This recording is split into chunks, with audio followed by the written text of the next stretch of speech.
Bueno, vamos a tener más tiempo que en los webinars y vamos a estar mirando diferentes facetas de esto que llamamos la realidad de lo que está pasando, la realidad de nuestra identidad, que a veces llamamos espiritualidad, que en este contexto llamamos a veces también espiritualidad directa o no dualidad, diferentes etiquetas para tratar de describir lo mismo, que es la exploración de lo que es cierto, básicamente. Ir distinguiendo lo que es cierto y lo que no es cierto. Pero como siempre, lo que es cierto solo lo vas a encontrar en un sitio, no lo vas a encontrar en lo que alguien te diga, en lo que yo te pueda decir o cualquiera te pueda decir. Tampoco lo vas a encontrar en lo que tu mente te diga. Lo vas a encontrar en tu experiencia directa de este momento. Y es ahí donde vamos a ir regresando siempre. Desde diferentes facetas. Como siempre, hacer hincapié en el hecho de que no estamos aquí en una transmisión de información, sino en una invitación a explorar. Y que todo lo dicho no tiene más sentido que el intento de señalar algo que puedes ver, identificar en tu experiencia. Y por eso también recordar que cualquier cosa que no tenga sentido de lo que se diga aquí, cualquier cosa que no encaje, que no entiendas, no la dejes pasar. Especialmente hoy que tenemos tiempo, podemos ir más. Tenemos tiempo y somos menos, con lo cual todos estamos mirando en la misma dirección, con lo cual lo que uno pregunta o plantea siempre es útil para todos. No hay preguntas demasiado básicas o preguntas tontas, digamos. La única mala pregunta es la que no se hace. En cualquier momento podéis desmutearos. Ya sabéis que estáis desmuteados simplemente para evitar ruidos, interferencias y demás, pero en cualquier momento os podéis desmutear y intervenir, tanto si estoy hablando yo como si estamos hablando otra persona, de manera fluida.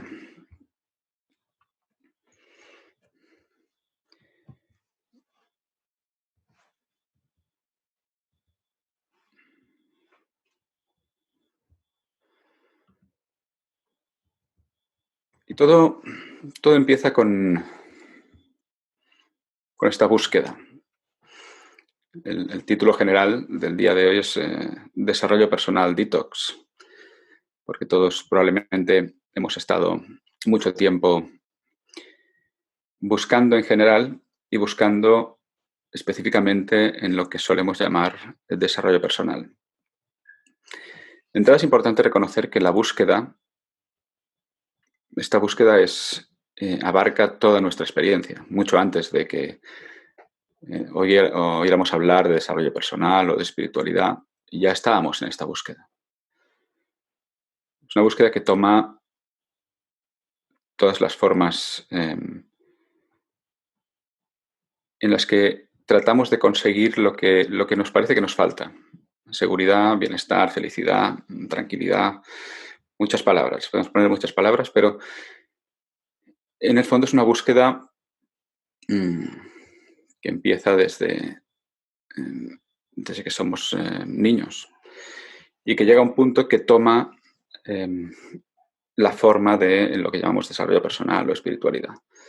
Muchas veces cuando hemos agotado hasta cierto punto la búsqueda en lo que habitualmente se supone que tenemos que buscar. Dinero, relaciones, trabajos, aprobación, éxito, todo este tipo de cosas. Cuando esto empieza a agotarse o empezamos a ver que que no estamos consiguiendo lo que buscamos, se empiezan a abrir unas vías de autoexploración o de desarrollo personal o de eh, investigarme a mí mismo y tratar de mejorarme, desarrollarme para ver si así consigo lo que no he conseguido en esta persecución de objetos externos. Pero claro, lo que es importante reconocer es que es la misma búsqueda. Simplemente van cambiando los objetos. Y esta búsqueda toma una forma de adicción en realidad. Toma una forma de adicción. Por eso es la metáfora del detox, ¿no? Una adicción que... ¿En qué se basa esta idea de adicción? Bueno, tres partes, ¿no? Digamos, la búsqueda de satisfacción o satisfacción que no está aquí. Satisfacción futura. Después, dentro de un rato, después de esto, después de aquello, cuando haya conseguido X. Y claro, como esta búsqueda no está, esto que busco no está aquí, no está en este momento, va a haber algo que me lo va a proporcionar, que sería la segunda parte de esta estructura de adicción. La búsqueda del objeto que me va a proporcionar esto que no está aquí. Es como que a través de la obtención de ese objeto voy a llegar a otro momento donde sí voy a tener esto que busco. Y este objeto puede ser cualquier cosa. Cuando hablamos nuevamente de adicciones, tenemos... esta búsqueda toma una forma específica de sustancias, alcohol, actividades, pero en realidad es una restricción irreal, porque cualquier cosa que tratamos de conseguir para sentirnos bien, para sentirnos enteros, completos, es la misma dinámica. ¿Y cuál es la tercera cuestión, o el tercer punto? Que es el propio objeto que genera y perpetúa la sensación de falta. Porque claro, un objeto siempre es finito, va a aparecer y desaparecer. En la medida que he ligado mi bienestar, mi tranquilidad a ese objeto, cuando ese objeto desaparezca, voy a necesitar más. Sea lo que sea una relación con una persona, sea sexo, sea alcohol, sea una meditación específica, sea cualquier cosa. Sea incluso actuar de forma violenta con alguien para sentirme bien. Todo es lo mismo, todo es un intento de que esa actividad o objeto me proporcione una plenitud o un bienestar que no tengo. Y como parece que me lo produzca, voy a buscar más. Ahora, ¿qué ocurre cuando esta constante búsqueda, frustración se mantiene? Que esta propia dinámica vela la realidad de lo que está pasando. Vela la realidad de que ese objeto o esa actividad nunca me ha proporcionado lo que estoy buscando. Sin embargo, como parece que sí, desde la creencia fundamental de que yo carezco, se mantiene esa búsqueda de forma indefinida. De forma indefinida hasta que empieza a ser agotadora. Y es entonces cuando aparece la posibilidad de cuestionar eso.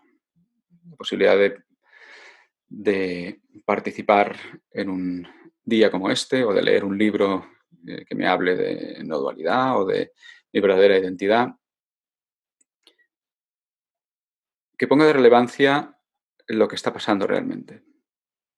Porque fijaos que tenemos la idea de que estamos en una especie de viaje lineal, como si fuera un viaje en tren, donde yo me subo y este tren de trabajar, de conseguir, de desarrollarme, me lleva a un punto en el que no estaba. Me bajo, me vuelvo a subir al tren y me lleva un poco más lejos. Con la esperanza de que al final este tren me va a llevar a la estación final, sea cual sea la estación final que imagino. Si este tren, en mi caso, es el tren del éxito y el éxito económico, imagino que en mi viaje lineal voy a llegar a la estación final, que será el éxito total, éxito suficiente, dinero suficiente. Pero si es el tren del desarrollo personal, y de la espiritualidad es un tren donde cada parada, en principio, me lleva un poco más lejos en mi proceso de evolución y mejora. Entonces me voy subiendo a estos trenes. Esos trenes van cambiando muchas veces según las modas, según mis descubrimientos. Alguien me cuenta un tren mucho mejor que el que había usado antes, que me va a llevar más lejos, me va a llevar a una estación mejor, más rápido. Algunos trenes se publicitan como trenes de alta velocidad, como AVE, ¿no? Ahí te va a llevar muy rápido. 3 estaciones y ya estás ahí. Estás en la iluminación. Otros trenes, no, otros trenes como el psicoanálisis, no, esto te va a llevar 30 años, pero, pero vamos a llegar.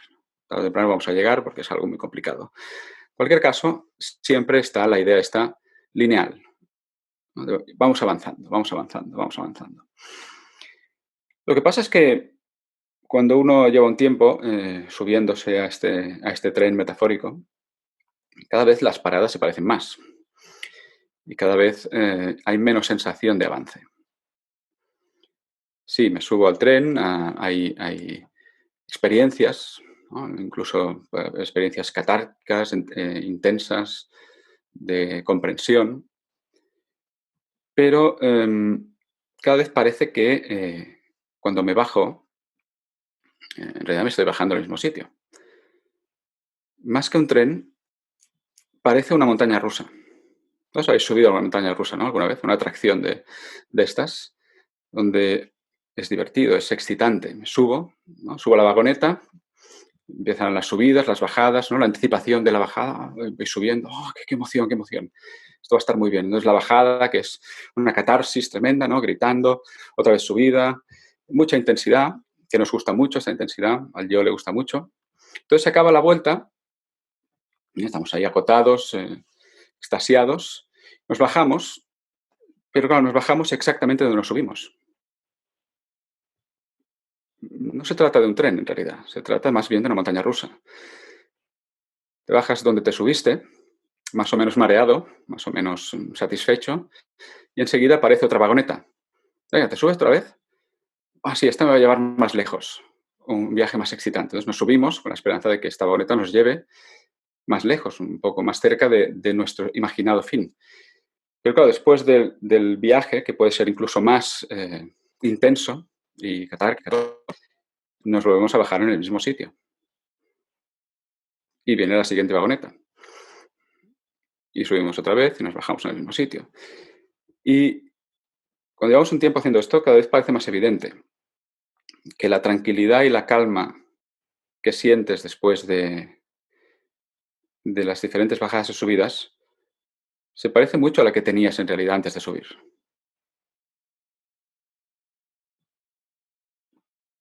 Que tu estado natural, digamos, tu estado en reposo, no cambia por muchas veces que te subas a la vagoneta. Claro, la vagoneta puede ser divertida, no es que esté mal. Em, Interesante, divertida, podemos aprender muchas cosas, etcétera. Pero te puede dar lo que estás buscando. Lo que estás buscando es un reconocimiento de lo que eres, de tu verdadera naturaleza. Y eso no te lo va a dar ninguna actividad, simplemente porque no te lo puede dar nada, ya lo eres. No puedes llegar a ti, ni puedes salir de ti en realidad.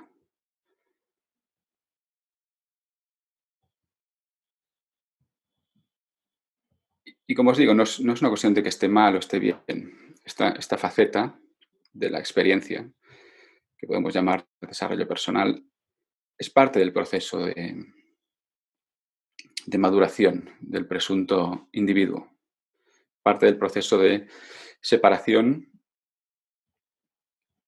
y búsqueda de poner fin a esa separación. Toda búsqueda es legítima, toda búsqueda es una expresión de ese anhelo que todos tenemos, un anhelo de volver a casa, metafóricamente, podemos decir, un anhelo de reconocer lo que somos y dejar atrás lo que no somos.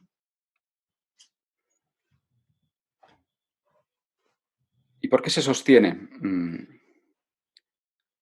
toda esta dinámica de búsqueda de montaña rusa? Bueno, porque estamos inmersos en un paradigma que fundamentalmente nos dice que somos seres individuales, separados, en relación con un entorno, un mundo separado a nosotros, y por lo tanto, como seres individuales estamos limitados, carecemos, y desde esa sensación de carencia estamos en una búsqueda permanente para tratar de poner fin a eso. Carencia, inseguridad, sensación de limitación. Ya sabemos que le podemos poner diferentes palabras, pero en el fondo estamos describiendo la misma frustración fundamental,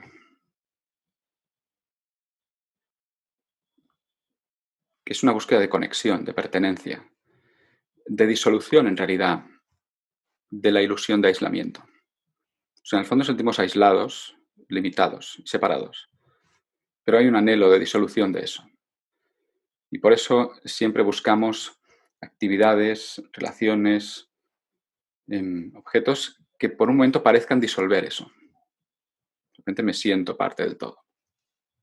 Siento conectado, desaparece la sensación de limitación, de desconexión, de malestar, porque por un momento se funde o se disuelve esa supuesta frontera.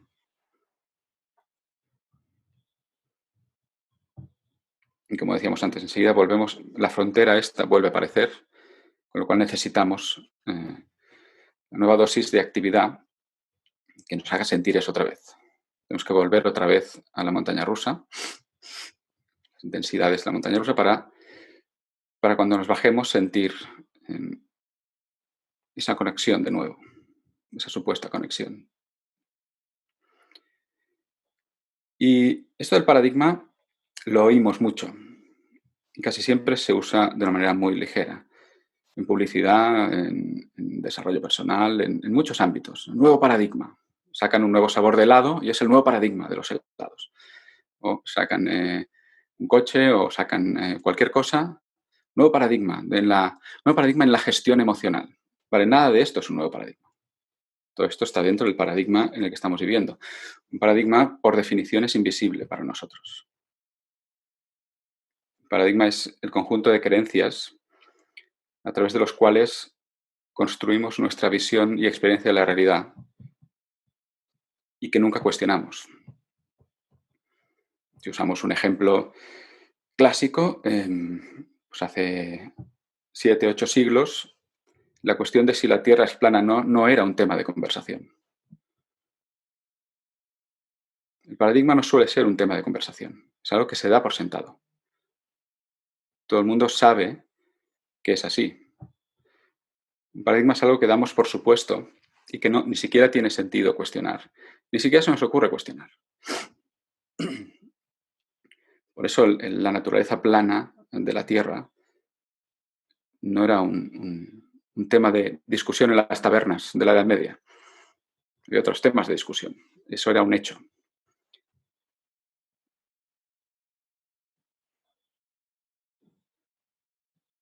Y por eso cuesta tanto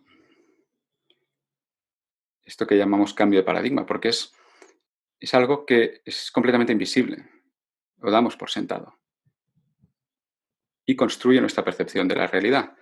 Con lo cual, nuestra percepción de la realidad construida confirma nuestra visión. Desde el paradigma de que la Tierra es plana, todo lo que veo me confirma que la Tierra es plana. Nunca se me ocurre cuestionarlo. De hecho, de otra manera, el paradigma se perpetúa a sí mismo. Y por eso sentimos mucha resistencia también cuando aparece la posibilidad de cuestionarlo. Por eso alguno acabó en la hoguera por sugerir algo distinto. Porque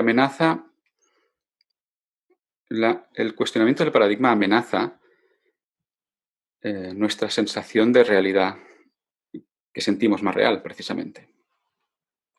Puedes cuestionármelo todo, pero no cuestiones mi mi construcción de la realidad y de mí mismo como parte de esa realidad.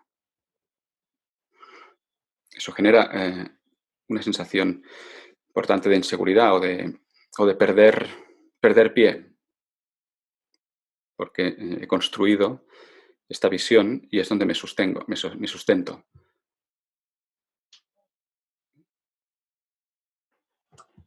Por eso sentimos eh, naturalmente resistencia cuando esto se cuestiona.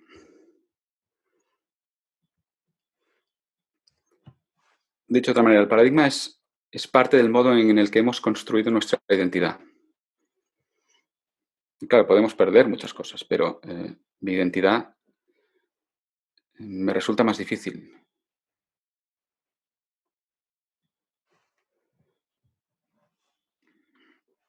¿Y cuál es el paradigma? Bueno, esto que decíamos, no, mi bienestar, mi felicidad, mi paz no está aquí, no está en mí, está en eso que es ajeno a mí. Yo estoy aquí limitado, definido, como cuerpo-mente, y por lo tanto, en mi felicidad, bienestar está en algún sitio, ahí fuera, en este mundo, y tengo que encontrarlo. Un sitio que no es aquí y no es este momento. Fijaos que el paradigma lo que te dice es que lo que buscas no está ahora, está fuera de ahora, está en otro ahora. Una hora en el que ya te habrás trabajado, en el que habrás comprendido, en el que habrás hecho ya el viaje en tren necesario para llegar a la parada donde estarás en el ahora que incluya lo que buscas. Entonces, el conjunto de creencias sustentadas por la creencia fundamental de soy un ser separado en relación a un mundo separado, lo que mantiene es esta idea fundamental. Tengo que encontrar eso que busco que no está aquí. ¿Cuál es el tren que me va a llevar allí? Entonces voy probando trenes. Pero como decíamos, voy probando trenes hasta que me doy cuenta que voy probando montaña rusa. Y cada vez me bajo en el mismo sitio. La sugerencia es que sí, que lo que has estado buscando, lo que todos hemos estado buscando, sí está aquí. Sí está aquí, eh, sobre todo porque, como vamos viendo, no hay nada más que aquí y ahora. Por eso esta especie de obsesión de todas las enseñanzas espirituales que siempre parecen obsesionados, ¿no? Aquí y ahora, aquí y ahora. Oh, qué manía, ¿por qué aquí y ahora? Bueno, porque es una forma de señalar que esto que buscas no está donde crees que está. No está después, en otra parte. Está aquí y ahora. Pero claro, no lo vemos así. ¿Por qué no lo vemos así? Bueno, precisamente por lo que decíamos, esta profunda creencia, este paradigma que nos dice, que nos hace interpretar este momento, sin que nos demos cuenta, nos hace interpretar lo que está pasando ahora y darle la significación de que este momento es incompleto, y yo soy incompleto, con lo cual tengo que buscar eh, completarme. Y como esa es la constante interpretación, pues esa es la constante sensación de tener que estar en marcha para ver si llego a un momento donde esto no sea así, donde haya conseguido lo que busco. ¿Y qué hace falta mm, para disolver esta especie de hechizo? Es como un hechizo. Nos mantiene sintiendo que me falta, sintiendo que tengo que seguir buscando. Bueno, si decimos que lo que estoy buscando está aquí y está ahora, lo que necesito es ser capaz de ver realmente qué es esto de aquí y ahora. Verlo sin la constante interpretación que me hace verlo de la manera habitual. Es decir, si lo que voy buscando está aquí y ahora, pero mi sensación es que no está, casi siempre, tengo que cuestionar lo que genera mi experiencia y mi sensación. Es mi interpretación lo que me hace sentir que necesito algo que no está. Y por eso hablamos muchas veces de la experiencia directa, como opuesta a la experiencia indirecta o interpretación. Porque una cosa es este momento exactamente como es, tu experiencia de este momento directa, exactamente como es, y otra cosa es tu experiencia derivada de la interpretación aprendida de este momento. Y esto sería un poco el primer paso. Empezar a entender y observar la diferencia entre las dos. Experiencia directa, experiencia indirecta. No sé si habíais jugado alguna vez yo me acuerdo de esto, no sé exactamente en qué contexto. De repetir una palabra muchas veces, en voz alta. Repetir una palabra muchas veces, tenemos niños, hasta que deja de, o sea, como si el hecho de repetirla fuera despojando de significado o de sentido. De repente, lo que era una palabra pasa a ser un conjunto de sonidos, sin ningún concepto asociado, sin ningún sentido. Pero qué es el sentido que pierde la palabra? Porque claro, la palabra nunca fue nada más que un conjunto de sonidos, los cuales hemos acordado a darles un sentido. Pero si somos capaces de despojar lo que es simplemente un conjunto de sonidos del significado añadido, de repente nos acercamos mucho más a la experiencia directa de eso que llamamos esa palabra, de ese conjunto de sonidos, que no es nada más que eso. Es como si al repetirla fuéramos despojando de lo conceptual, del significado que le hemos dado.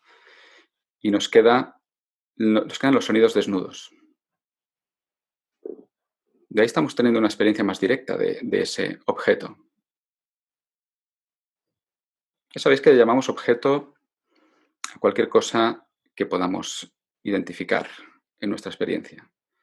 Cualquier cosa que tenga cualidades objetivas. Un conjunto de sonidos es un objeto sonoro, si queréis. Y al repetir la palabra, ese objeto sonoro se queda como lo que es, un objeto sonoro, sin significado. O vamos a hacer esto con cualquier cosa. Una sensación corporal. La sensación de vuestro pie, tu pie, los dedos de los pies. Podemos sentir esa sensación con todo lo que sabemos. De que tengo 5 dedos, que los muevo y claro, entonces siento el contacto entre los dedos y con el calcetín y demás. Todo eso es conceptualización de la experiencia. Sin embargo, podemos mirar la experiencia desnuda. Una simple sensación, una simple percepción, muy cerca de cómo la viviría un bebé.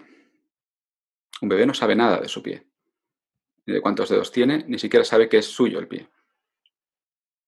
Hay una sensación, simplemente, sin bordes. En nuestro concepto hemos generado un concepto de bordes, de fuera a dentro, lo que es dentro de mi pie, lo que es fuera de mi pie. Esto me pertenece a mí, esto no me pertenece a mí. Pero un bebé, todo eso no existe. Lo que hay es la percepción directa y pura, sin delimitaciones, sin conceptos. Eso es la experiencia directa.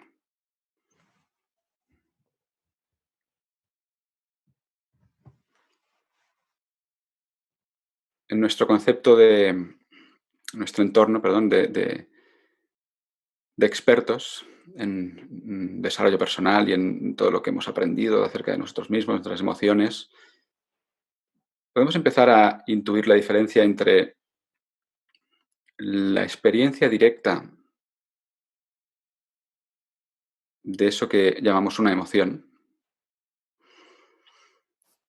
y todos los conceptos añadidos encima de eso. Incluso la etiqueta emoción. Porque claro, una emoción básicamente es una sensación que puede estar aparentemente localizada en una parte del cuerpo, más o menos.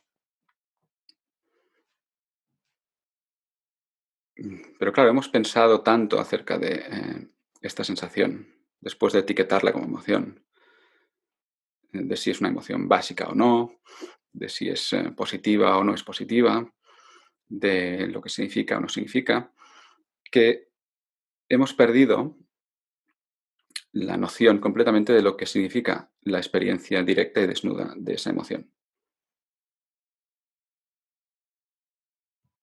Porque claro, imagínate que sientes em, una presión en el pecho.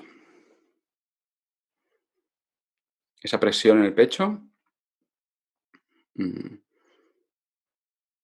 ¿qué es? ¿Qué te dice tu experiencia que es? ¿Un chakra que no está bien alineado? ¿O una sensación no resuelta de tu niño interior, sensación pasada? ¿O es simplemente una sensación en el pecho? ¿Qué te muestra tu experiencia? Cuando miras tu experiencia exactamente cómo es.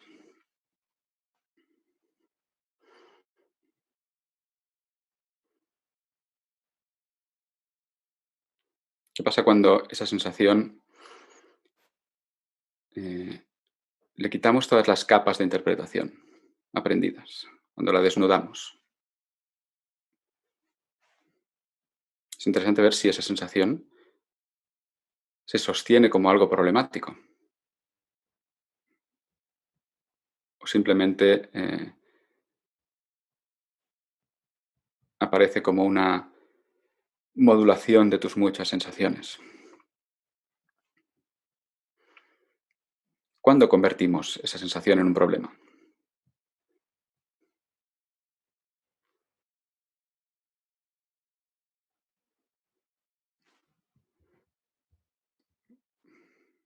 Veo algunos labios que se mueven, pero no oigo. Si queréis decir algo, ya sabéis, ¿eh?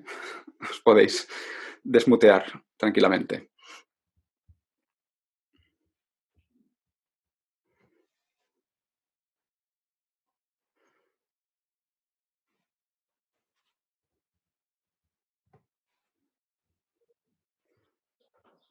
Buenos días. Yo creo que a mí se me viene que, por ejemplo, cuando se repite muchas veces, ya sé que es una interpretación de que si, que, porque parece que si se repite mucho, pues como un dolor, ¿no?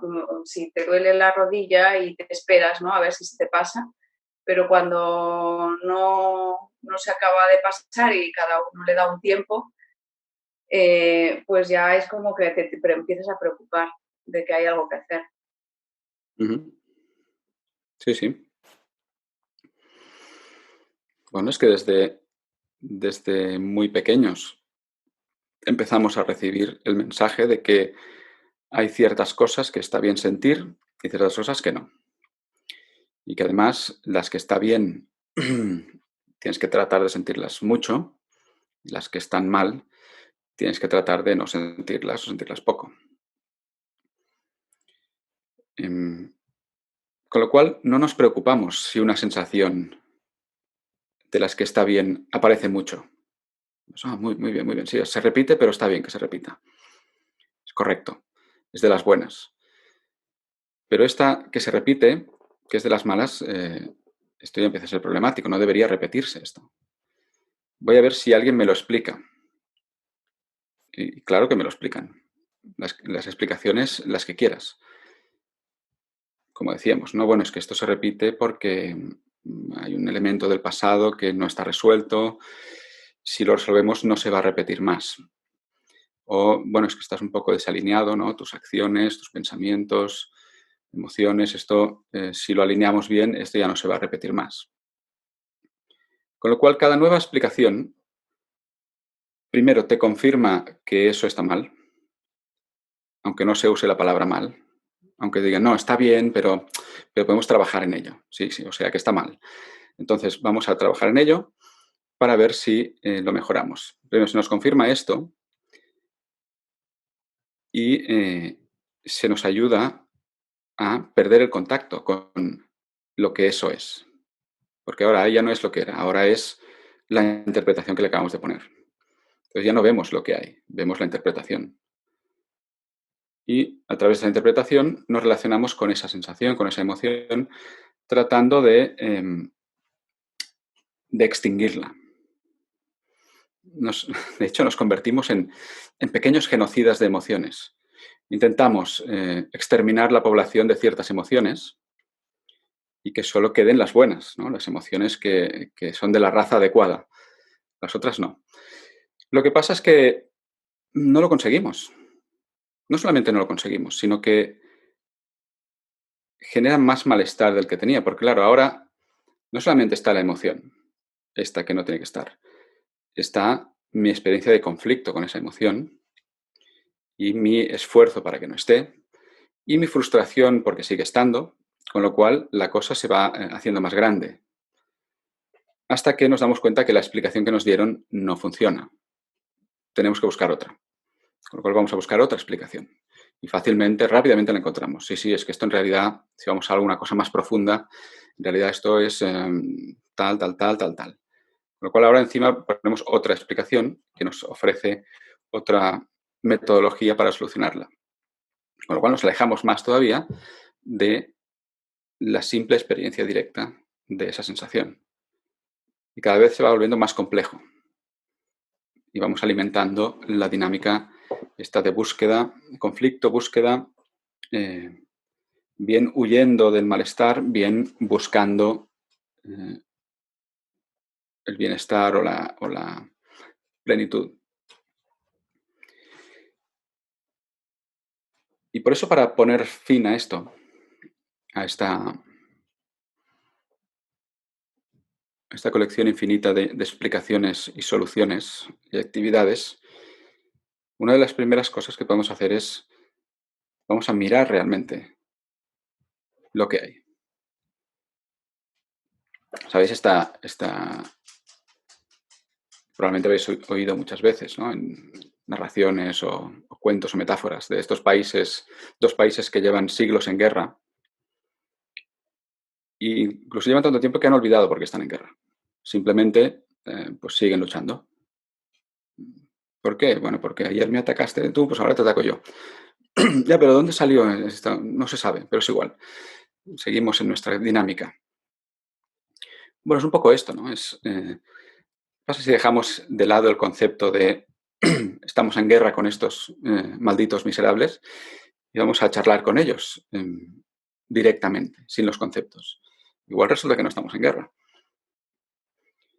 Entonces, esta guerra que mantenemos constantemente con nosotros mismos, con ciertas emociones, ciertas sensaciones,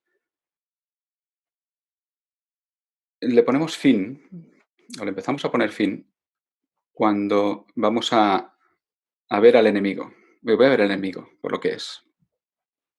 Esta emoción que lleva torturándome unos cuantos años.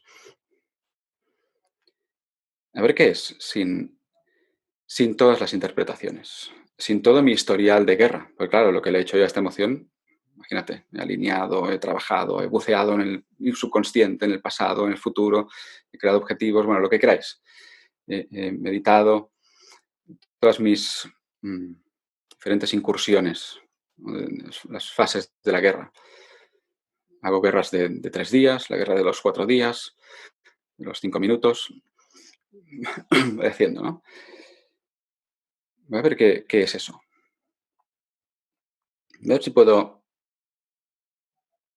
encontrar la experiencia directa de esa emoción. A ver qué es. A ver qué es.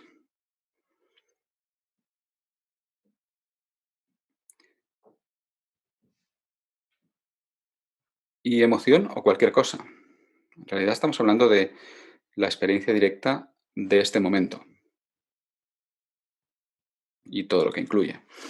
Puede ser obviamente una emoción, puede ser un proceso mental, puede ser muchas cosas. La experiencia directa de este momento.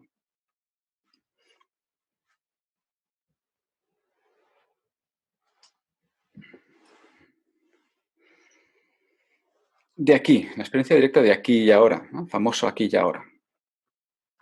No sé si podemos ver este aquí y ahora que tenemos aquí y ahora, sin los filtros y sin las interpretaciones de lo que falta.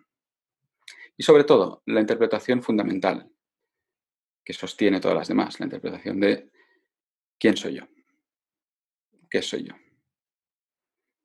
Porque claro, para mantener la guerra tengo que definirme a mí mismo. Y una vez me he definido, puedo ir a la guerra.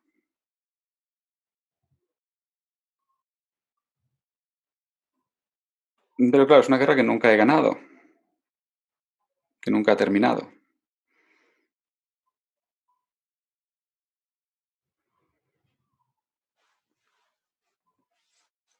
La guerra existe por la promesa de paz, ¿no? Es que si la gano, voy a tener paz.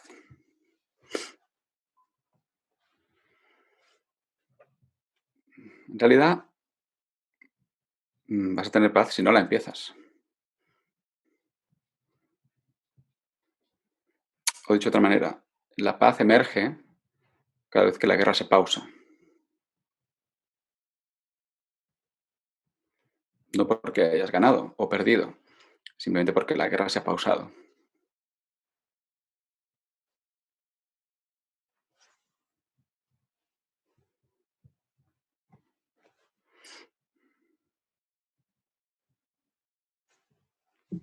¿Cómo lo veis? ¿Tiene sentido? A mí se me viene mucho el tema de ya como colectivos, ¿no? De como colectivos de mucho en temas territoriales, como una población entera pues se mantiene con esta promesa de paz a raíz de un conflicto. Como ya, ¿no? Bueno, que se me hace como eso, como muy evidente el tema de Mm, a raíz de ya de mucha gente buscando una cosa concreta a través de la cual creo que hay esta ilusión de paz, en este anhelo, que realmente es este anhelo lo que le mueve a pensar de esa determinada manera y lo veo como muy ciego. sí, sí. Es que eso es una manifestación a mayor escala de lo mismo que mantenemos a pequeña escala con nosotros mismos. Fíjate que la promesa es la misma, lo que dices, ¿no? El bienestar y la paz va a estar después de, ya no después de que venza esta emoción o este supuesto trauma, sino después de que venza a este otro pueblo, que venzamos conjuntamente. Entonces encontraremos la paz. Pero nunca ha funcionado. Y sin embargo, seguimos intentándolo porque ese es el paradigma en el que vivimos inmersos, donde esa paz que busco está después de. Y claro, si está después de, otra cosa interesante, si está después de, lo que genera eso inmediatamente es un conflicto con este momento, porque este momento no es el adecuado. El adecuado es el momento futuro donde va a estar esa paz. O sea que inmediatamente aparece el conflicto con este momento. Tanto si el conflicto con este momento es aparentemente interno, conmigo mismo, con las emociones y demás, como si es aparentemente externo, con otra persona o un pueblo. Y claro, como aparece el conflicto, aparece el malestar. Con lo cual me confirma inmediatamente que, ves, yo tengo razón, estamos mal aquí, tenemos que salir. Entonces confirma la propia dinámica que se retroalimenta. Pero claro, el momento que genero conflicto con este momento, pues claro, hay malestar. Y si hay malestar, pues el bienestar va a estar después. José Ángel, decías, sí. Sí, pero es como si de alguna manera, Alfred, como si de alguna manera nos inventamos el D, ese que tú dices, porque el enemigo es, o sea, si tengo que conquistar la paz, tengo que inventarme el D, o sea, tengo que inventarme, digo, no sé si inventarme o imaginarme pues sí, es inventarme, al final yo creo que es inventarme. Sí. Un pretexto para que yo tenga que hacer algo y conquistar la paz, porque es como si fuera el propio presente el enemigo. Claro. Si ya está aquí la paz, pero no la veo, tengo que inventarme un pretexto para conquistar la paz que no veo ahora mismo. Sí, sí. Siempre es un invento, te quiere decir, con otros o con uno mismo. Sí, y el invento es, en realidad, una línea divisoria que imagino. Pero claro, lo único que tienes, lo único que tengo, es este momento. No hay nada más que este momento. Con lo cual, para encontrar un enemigo, lo que tengo que hacer es, artificialmente, trazar una línea. De este momento, bueno, está bien, menos esta parte. Esta parte no está bien. Entonces genero como una línea donde es la parte de este momento que debería estar excluida, no debería estar.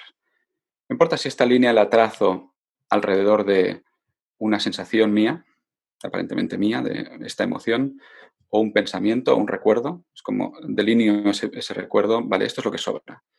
Como si esa línea la trazo a algo que veo fuera, como una persona, un grupo de personas, una ideología que me parece que está ahí. Entonces hago esa línea y en el momento que está hecha esa línea, eso es lo que sobra. Y en ese momento aparece el conflicto. Pero claro, este momento, cuando vemos esto, vemos que este momento no contiene conflicto, en realidad, en sí mismo. Este momento siempre ha sido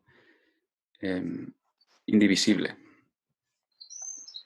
Ahora, la apariencia de división es esta línea que, sin darnos cuenta, es trazada. Es trazada, entonces divide. Esto sí, en este momento, lo del otro lado de la línea no. Ahí está mi guerra. Cuando lo que está al otro lado de la línea desaparezca, entonces ya no habrá nada en conflicto aquí, todo estará adecuado, podremos estar bien.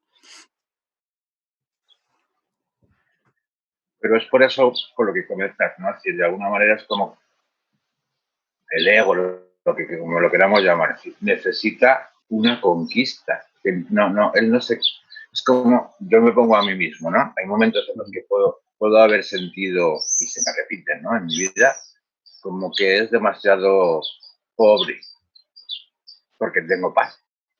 No, o sea, esto no se puede, esto es como decir, no puedo tener paz porque no la he conseguido, no la he conquistado. Esto me he sentido y me pasa muchas veces, ¿no? Es decir, tiene que haber algo para que yo me sienta satisfecho de que lo he conseguido. No puede ser que yo sienta satisfecho por nada. Esto, te digo, para mí en mi caso es como una especie de origen de lo que tú estás diciendo, decir, joder, es verdad, el propio presente es el enemigo porque no te lo creas, parece como que eso no es nada, tengo que hacer un esfuerzo y luego ya después de ese esfuerzo consigo y conquisto ya algo y digo, qué bien, qué bueno, que lo he conseguido. Como si la paz sin esfuerzo no es verdadera, tienes que ganarte. Ganártela. ¿Cómo es posible que haya paz si no hay esfuerzo? Si no tiene mérito, no tiene mérito. Sí, claro. Lo que pasa, esto que dices del ego, del yo, es que justamente el yo, y esa es en realidad la raíz del asunto, el yo es una línea divisoria que delimita lo que yo soy y lo que no soy. Y por eso el yo o el ego siempre está en conflicto, porque la existencia del ego implica una línea divisoria de yo soy esto y el resto no. La propia existencia de esa línea es el conflicto. Ya, No es que el yo se mantenga en conflicto, es que la existencia del yo es un conflicto, porque es una división artificial de este momento. Una división artificial en dos partes, en realidad, es como, este momento tiene dos partes, lo que yo soy y lo que yo no soy. Pero claro, ahí está una línea, y esa es la línea de conflicto. ¿Y qué pasa? Que en el momento en que trazo esa línea, o esa línea se traza, esa línea que delimita lo que yo soy, inmediatamente aparece la sensación de separación y conflicto y de malestar, porque acabo de limitarme sin darme cuenta. Entonces, en esa sensación de división y limitación surge el deseo de que eso no sea así. No me gusta esta sensación de división y contracción. ¿Pero por qué no me gusta? Porque sé, o sea, en el fondo, sé que no es cierta. O sea, sé que es artificial, que estoy sintiendo algo generado y que no es cierto. Con lo cual surge el anhelo totalmente legítimo de poner fin a esa división que acaba de aparecer. Porque desde mi saber más esencial sé que no es cierto. Pero claro, como no me doy cuenta de que he puesto mi identidad en esa división, empiezo a tratar de resolver ese anhelo desde la división, desde el conflicto. Entonces, vale, cuando gane este conflicto, va a desaparecer la división. En realidad es esto que me hace sentir división, esta parte de este momento que no soy yo, voy a ver si puedo tratar de eliminarla. Porque claro, si la elimino, voy a volver a sentirme como completo, sin división y sin conflicto. Lo que no me doy cuenta es que lo que necesito en realidad es eliminar la línea, no lo que está al otro lado de la línea. Eliminar la línea que se acaba de generar creando la ilusión de una división que no existe.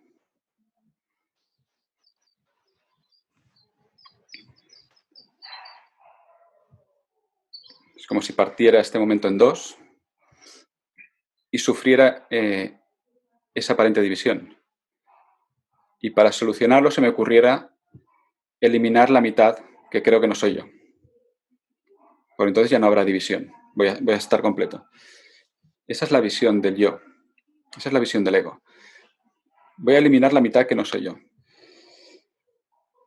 Cuando en realidad lo que hace falta es quitar la línea esa, que trata de dividir algo que nunca ha sido dividido, que nunca ha sido divisible.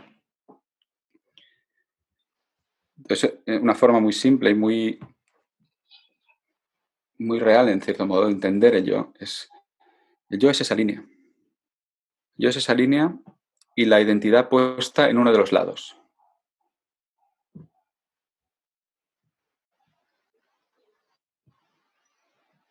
Y el intento de librarme del lado en el que no he puesto la identidad.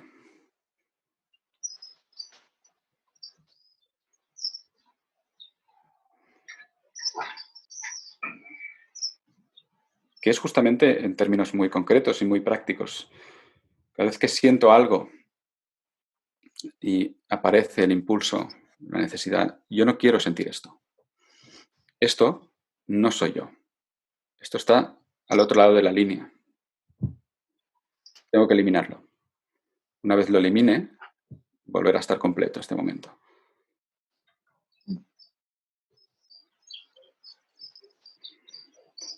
Pero claro, nunca lo he conseguido porque estoy, sin darme cuenta, este impulso está tratando de dividir y eliminar algo que no es divisible ni eliminable.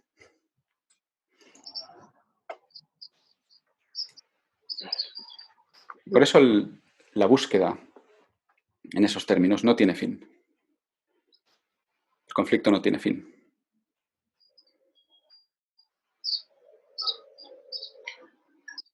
Sí, sí. Sí, de alguna manera es como si la confusión la confusión puede venir me ha parecido muy bueno el ejemplo de es como si tuviéramos una tarta fuéramos una tarta y el cuchillo y la cortamos con un cuchillo, ¿no? Y a partir de ahí es como que al identificarnos con uno de los trozos, el otro pretendemos eliminarlo, sin darnos cuenta que es el propio cuchillo el que la ha dividido, porque somos las dos partes. Y el sentimiento es querer que desde una parte eliminar la otra. Esta ya no soy yo, esto tiene que eliminarse, ¿no? Sin darme cuenta que es el propio cuchillo el que he cortado. La idea de un cuchillo o la... Sí. Bueno, el ego sería el cuchillo cortando y además, sobre todo también la idea de que yo soy es la mitad, esta mitad. Yo soy esta mitad. Ya. Esta mitad que me acabo de inventar. Es como el cuchillo inventa dos mitades y mi identidad la pongo en una de las dos. Y de repente tengo un problema. Me sobra una mitad.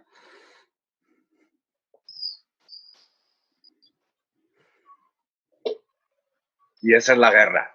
Toda la vida, a ver si la otra mitad es...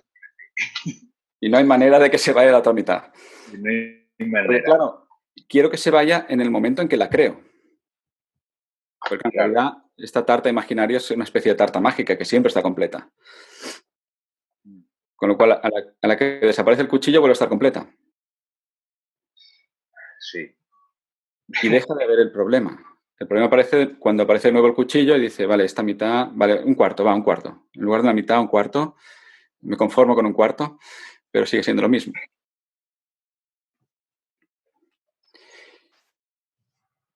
Pero con el tiempo esto incluso puede dar un giro un poco más rocambolesco, que es, empezamos a escuchar algo así en entornos de desarrollo personal o espiritualidad y tiene sentido conceptualmente, con lo cual el mismo proceso este que llamamos ego se dice a sí mismo, tengo que unir las dos mitades.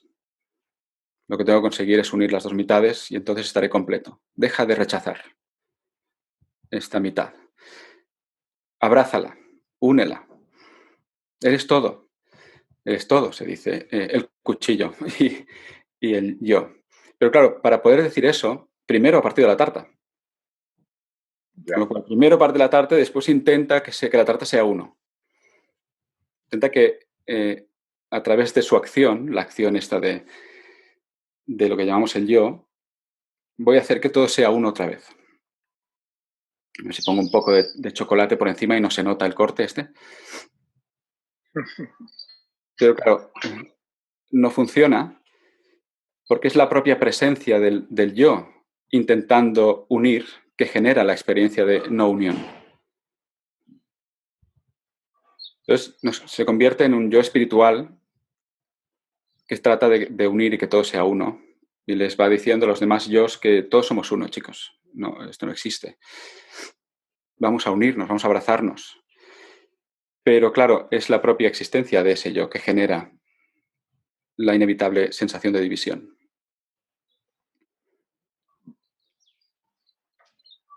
Fijaos que es fácil distinguir entre las dos como si fueran cosas distintas.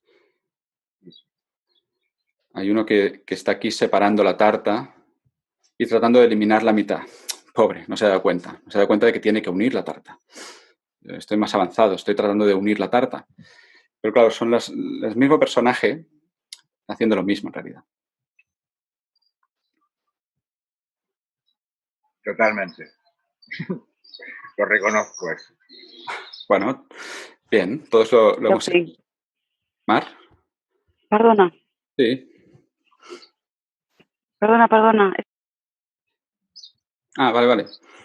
Bueno, nada. Quería añadir una cosa que se me viene, y es que desde ese yo espiritual, bueno, últimamente he escuchado como si el malo ya viniera de otra galaxia.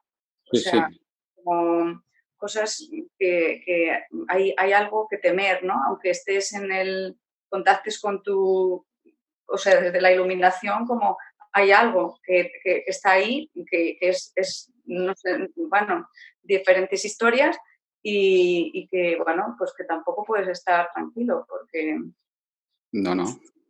es aquello de como Matrix, ¿no? De Mm. vencer, hay que siempre estar como en lucha con algo cada vez más mayor y más fuerte y no Sí, sé, sí. me da la sensación que viene ahora un poco que es más de lo mismo. Sí, sí, totalmente. Algo cada vez más abstracto, más lejano, porque claro, la construcción se va complicando cada vez más, pero es que lo que no puede ser es que no haya un enemigo, porque si no, el yo lucha, el yo buscador desaparece. Por eso siempre hay un nuevo enemigo, siempre hay una nueva vagoneta en la montaña rusa. No te vayas a quedar tranquilo eh, fuera, sino que van apareciendo nuevas vagonetas con nuevas pegatinas de rostros sonrientes invitándote a el viaje final.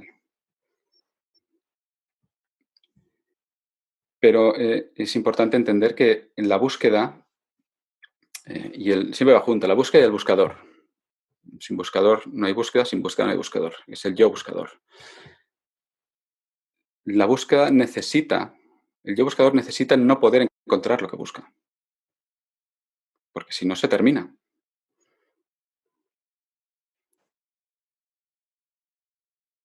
La búsqueda quiere sostenerse a sí misma. El yo buscador quiere sostenerse a sí mismo, con lo cual la condición indispensable es no encontrar.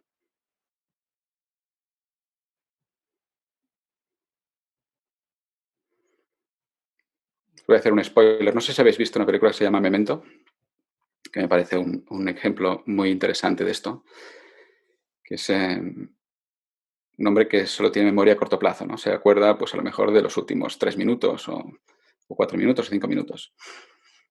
Y está investigando un caso que recuerda que empezó a investigar. Y se lo apunta todo para no olvidarse nada, etc.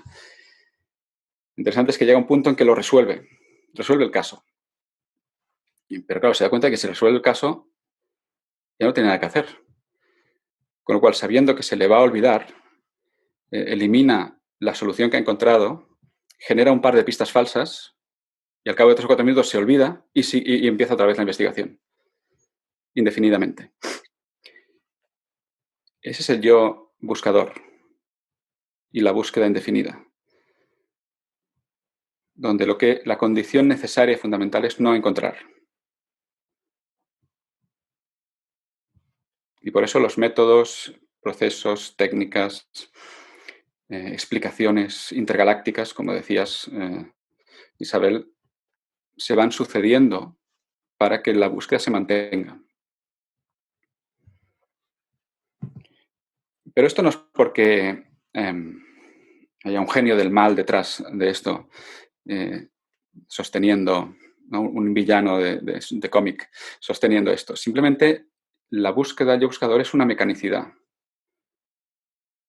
No hay un individuo. Lo que hay es una mecanicidad, un conjunto de creencias como un engranaje en marcha. Y el engranaje simplemente busca seguir dando vueltas. Por la propia inercia, por la propia mecanicidad. Por eso constantemente se reactiva y se mantiene. Y por eso también no se trata en absoluto de luchar contra eso. De hecho, el yo espiritual es parte del engranaje luchando contra el engranaje para mantenerlo dando vueltas. Un engranaje cada vez más complicado. Es reconocer esto y, sobre todo, al mismo tiempo, reconocer lo que tú eres. Porque, claro, lo que mantiene el engranaje en marcha es nuestra identidad, tu identidad, puesta en el buscador, puesta a un lado de la línea. La ilusión es que la línea existe, que no la has puesto tú, que existe, que siempre ha estado ahí, y que tu identidad está a este lado de la línea. Para eso, eso es lo que mantiene el conflicto y la búsqueda. Y por eso no tenemos que resolver la búsqueda, o buscar mejores maneras de buscar, sino cuestionar todo el engranaje, especialmente cuestionar si es cierto que esta línea existe independientemente de ti, siempre existió ahí, y sobre todo cuestionar si tú, lo que tú eres, está a este lado de la línea.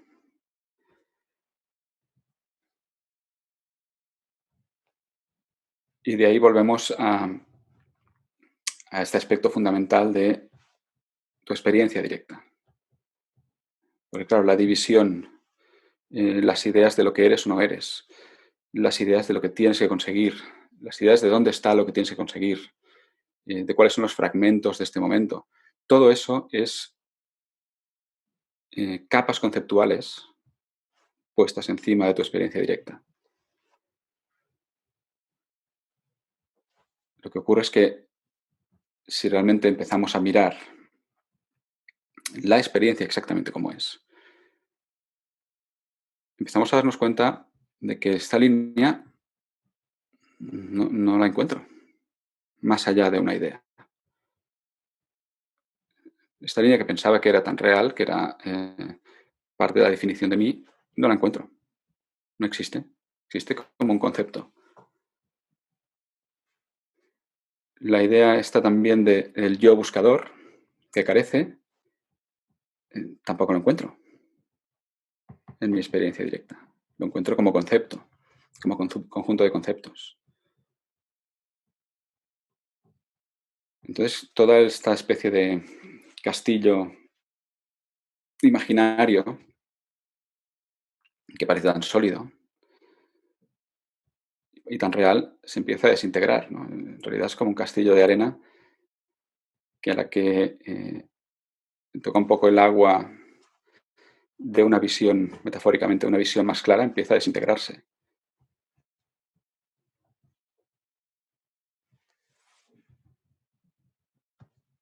Sí, José Ángel. Con respecto a lo que dices, entiendo porque a veces lo experimento así, que es el concepto de la división o de la parte del pastel o de cuando estás en la experiencia directa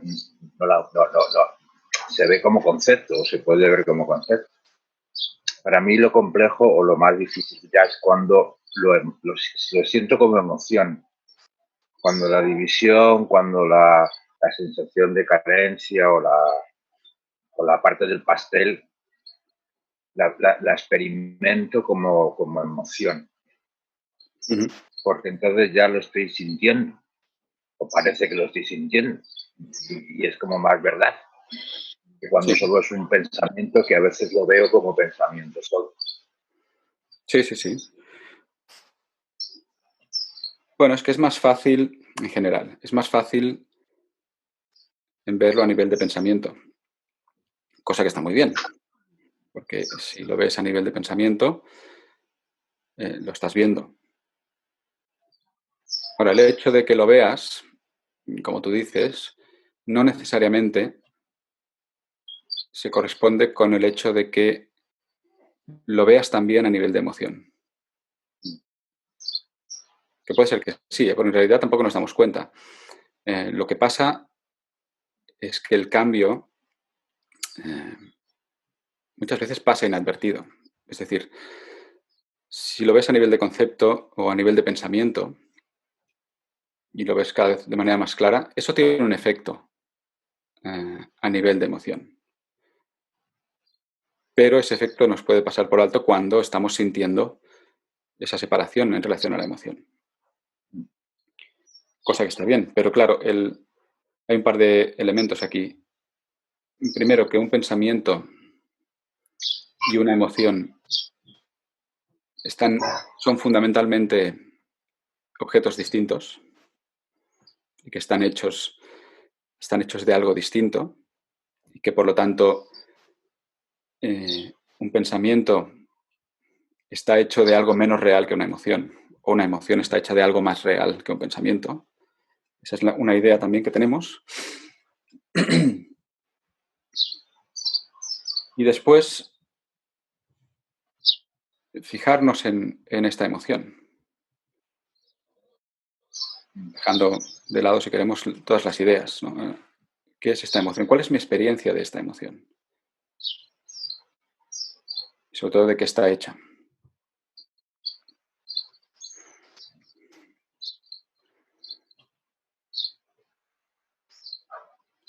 Y es ahí cuando tenemos que empezar a considerar en la verdadera realidad de este momento.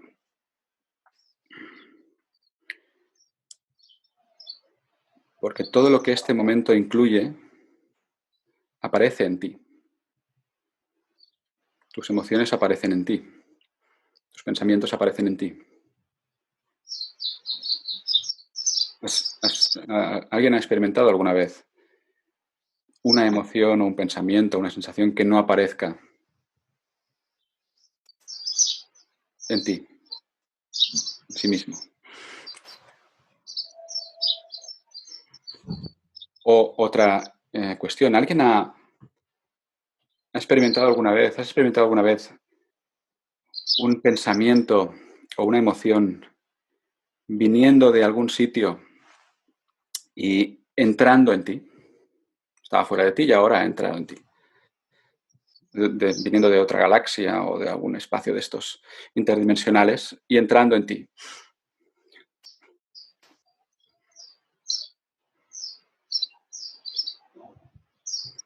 Es bastante absurdo. No, lo que he experimentado. Sí, dime. Perdón. Dime. No, que parece que a veces lo que sí he experimentado es que parece que a veces son los demás los que me provocan esa emoción. Ajá. Que viene de fuera en ese sentido. Es decir, que me está haciendo esto, este es el causante de que yo sienta esto. Uh-huh. Ahora, ese causante aparece fuera de ti. Ya, no, ya. Aparentemente sí aparece fuera de mí, pero no. Si me lo preguntas, Bueno, no sé. simplemente mirarlo, ¿no? Tenemos que mirarlo. Este objeto, esta visual o este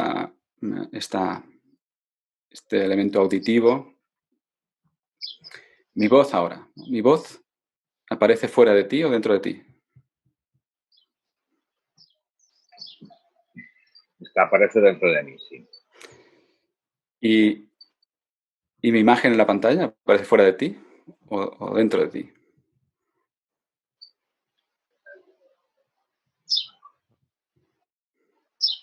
Me parece más difícil eso. Y la dificultad está en, la clave del asunto está en la palabra ti. Porque claro, si tú eres ese cuerpo-mente que percibes, obviamente yo aparezco fuera de ti. Y de ahí nos lleva directamente a la cuestión más esencial, a la que volveremos hoy también varias veces, que es, bueno, ¿a qué hace referencia ti, yo? Porque, del modo que estamos hablando de la experiencia directa de una emoción, por ejemplo, o la experiencia directa de este momento exactamente como es, pero claro, la otra cara de esto, que en el fondo es lo mismo, es todas las ideas que has aprendido acerca de ti. Yo soy esto, soy aquello, no soy esto, no soy aquello. Entonces, por un lado tenemos toda la experiencia indirecta de mí mismo, que es todos los conceptos y todas las creencias. Y por otro lado tengo, cada uno de nosotros tenemos, tú tienes la experiencia directa de ti, que contrasta, cuando empiezas a mirarlo, contrasta con todas las creencias acerca de ti.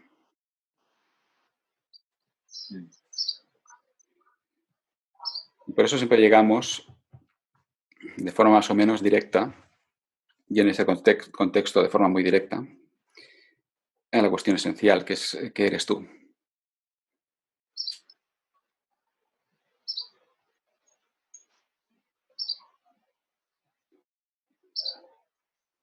Pues si yo te hago, a todos, si yo te hago esta pregunta,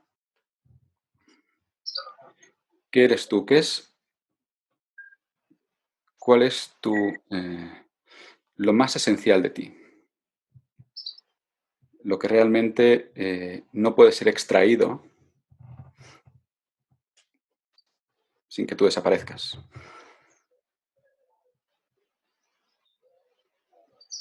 ¿Qué es lo que esencialmente eres tú? De una manera muy directa, de nuevo.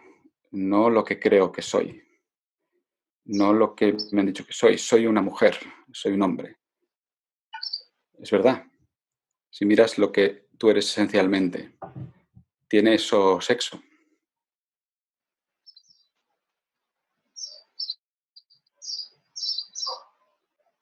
Soy un hombre de tantos años, 30 años, 40 años, 50 años. Una mujer de 40 años. Ese dato es esencial en ti. Sí, sí, Pedro. Hola a todos y a todas, buenos días. Bueno, yo creo que lo único que me queda claro es que soy la experiencia que vivo en este momento, ¿no? Pero no sé si te he entendido bien antes con respecto, por ejemplo, a lo que planteaba José Ángel también, y planteabais, a mí me gustaría profundizar un poco más en la relación entre pensamiento y emoción, ¿no? Porque ya últimamente he leído que se empieza, tú has comentado que ambas cosas están hechas de la misma materia, pero son diferentes.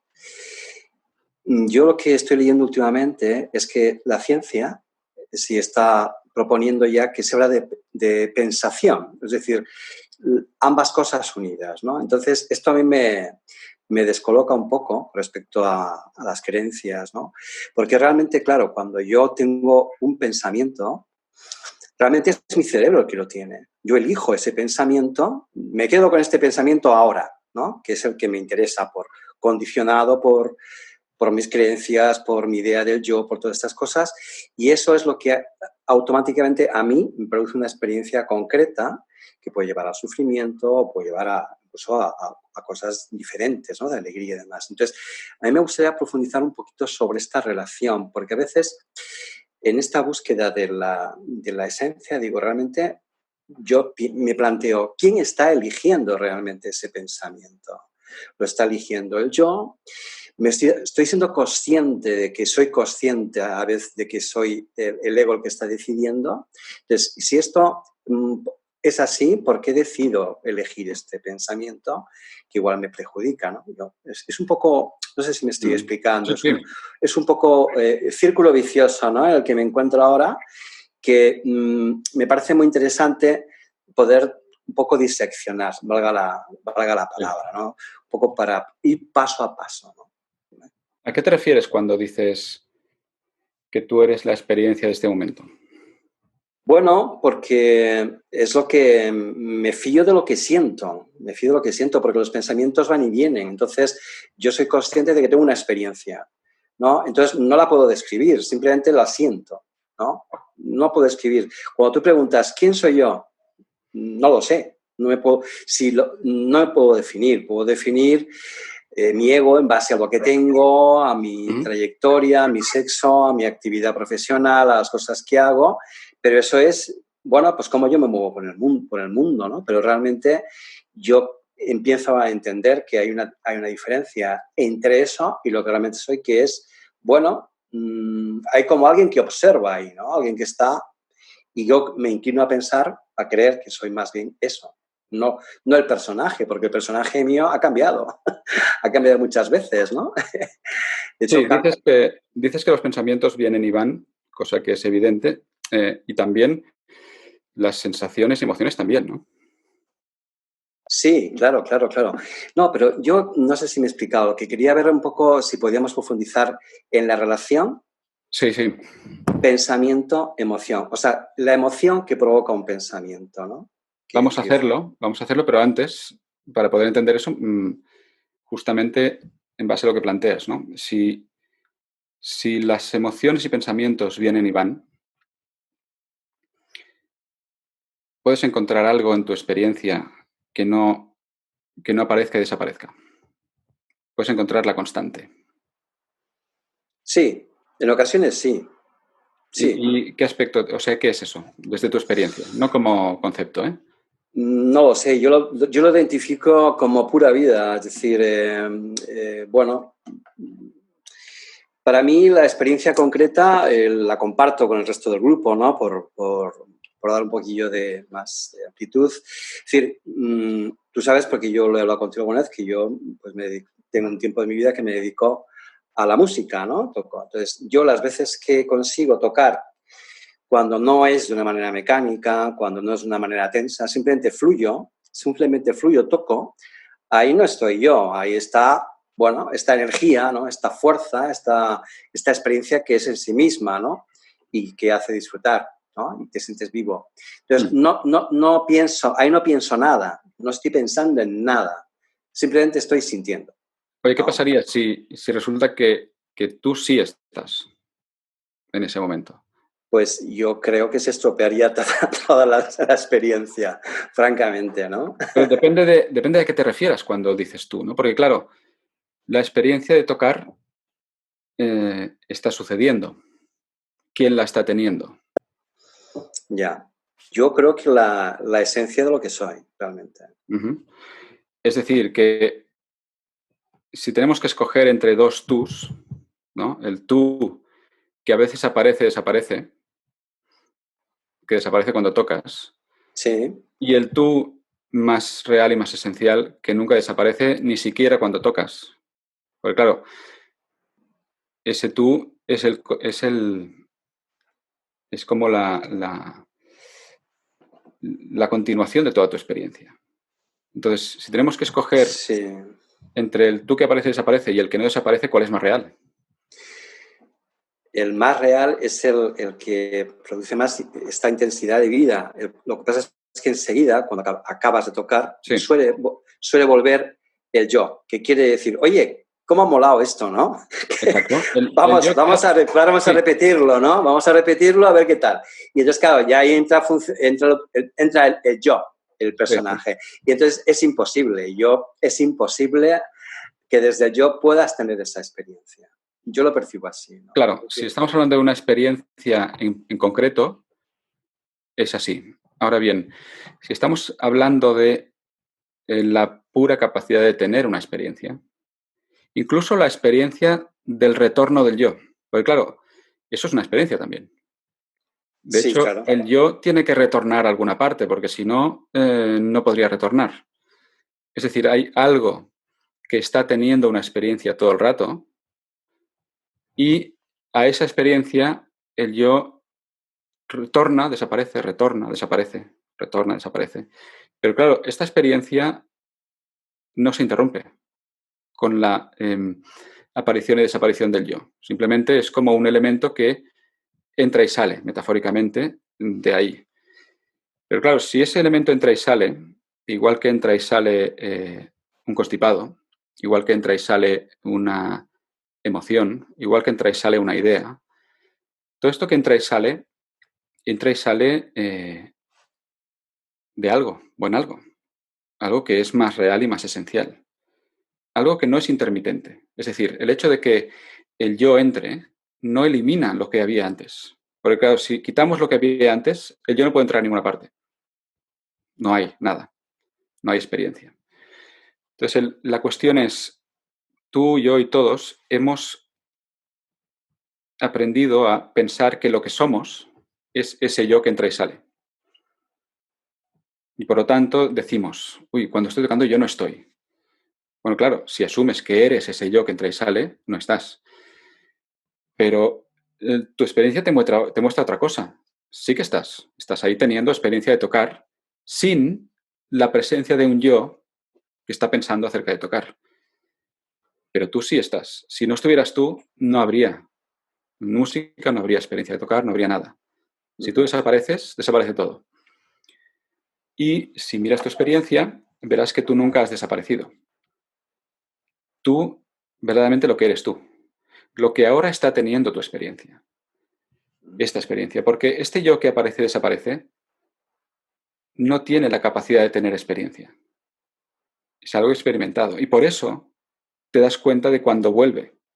O sea, cuando este yo vuelve, tú te das cuenta de que ha vuelto. Pero claro, para eso tú tienes que estar ahí antes. Si no, no te das cuenta de que vuelve o no vuelve o te parece.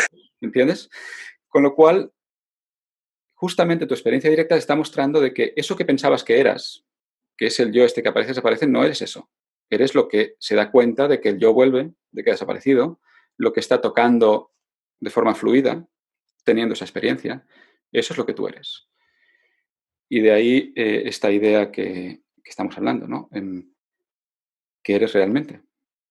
¿Cuál es la verdad esencial de lo que eres? Porque fíjate, si yo pudiera ahora extender mi mano y arrancar de ti ese yo, me lo pongo en el bolsillo, en realidad no he sacado nada esencial de ti. Tú sigues estando ahí. O sea, yo no puedo sacar lo que tú eres esencialmente.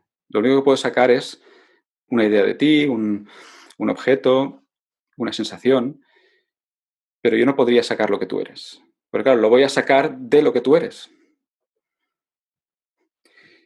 Y ese es un elemento fundamental, que todos nos podemos dar cuenta de eso. Todos hemos tenido la experiencia que describes, Pedro, de ostras, ¿no? La sensación de fluir y yo no estoy. ¿No? Pero tu experiencia está diciendo otra cosa. Sí que estás. Lo que no está es una cosa que aparece y desaparece. Entonces, es a partir de ahí que podemos empezar a hablar de lo que tú dices de, bueno, pensamiento y emoción, pero para eso tenemos que tener claro lo que sí eres y lo que no eres. Entonces, vamos a hacer una pausa ahora, que son las 11:32. Volvemos en media hora, bueno, a las 12, y puedes hacer esta investigación. ¿Qué eres tú? ¿Qué eres? Esencialmente. Tú eres lo que no aparece y desaparece. Del mismo modo que una emoción aparece y desaparece, esta idea de yo, de personaje, también aparece y desaparece. Pero tú no. Entonces, ¿cuál es tu experiencia más directa, más simple, más evidente de lo que sí eres? De lo que nunca desaparece. Y después de la pausa seguimos investigando y hablamos más del tema este de pensamiento y emoción.